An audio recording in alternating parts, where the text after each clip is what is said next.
Hi, hello, magandang araw po sa inyong lahat. This is UTV at kung bago ka lang mo sa aking YouTube channel, don't forget po to subscribe, likes, and please comment po sa comment section para meron tayong mapapag-usapan.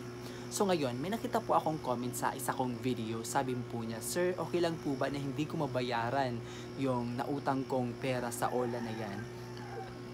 Yung masasabi ko lang po is, okay lang kung hindi mo mabayaran, pero utang mo kasi yan eh.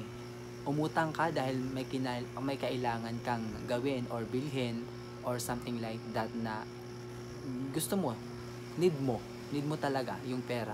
So, kailangan mo talagang bayaran dahil hindi yan sa'yo eh. Inutang mo lang yan. So, ganito. Yung mga ola kasi is, dito sila nagkakaroon ng problema. Yung syempre utang natin dapat bayaran natin kahit ola man yan or sa kaibigan natin or sa kakilala natin, utang pa rin yan eh. Kailangan pa rin natin ibalik yung pera na hiniram natin sa kanila. So, yung mali lang kasi sa mga ola na iyan is yung pera na hinihiram natin sa kanila or inuutang natin sa kanila is hindi same amount na nakukuha natin, hindi buo yung nakukuha natin sa kanila. At saka, pinapadali nila tayong magbayad sa kanila.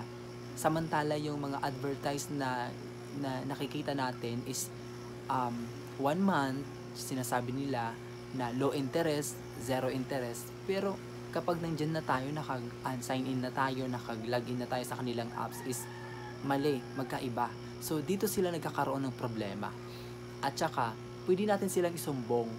Yes, pwede silang isumbong na hindi tama yung ginagawa nila kasi ang laki kasi ng interest na kinukuha nila. Ang laki-laki. Yes, may hirapan tayong